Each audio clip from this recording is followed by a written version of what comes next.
কিন্তু তার পাশেই রয়েছে জান্নাত জাহান্নাম। আল্লাহু আকবার। নবী আমার জিবরাইল নবীকে নিয়া জান্নাতটা ঘুরায়া ঘুরায়া দেখায়, জান্নাতটা ঘুরায়া ঘুরায়া দেখায়। জান্নাতের ভিতরে ঢুকছে, ঢুকার পরে দেখে কার যেন পায়ের আওয়াজ। আল্লাহ রাসূল ডাক দিয়া কয়, জিবরাইল ভাই, এই জান্নাতের ভিতরে কার পায়ের আওয়াজ?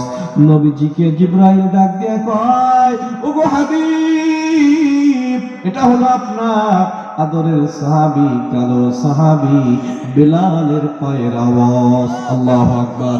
কিরে বেলাল, তুমি হাঁটো দুনিয়াতে, তোমার খরবের শব্দ, পায়ের শব্দ জান্নাতে। আল্লাহু আকবার। ও বেলাল, তুমি এমন কি আমল করো গো বেলাল?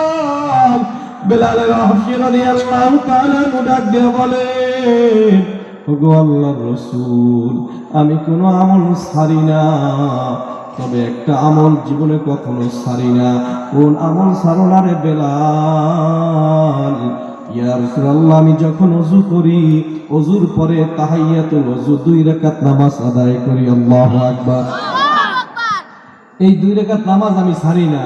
আল্লাহ রাসূল কয়, বেলাল, এই আমলটা সব সময় জারি রাখো, এটা কখনো ছাইরো না। বলি সুবহানাল্লাহ।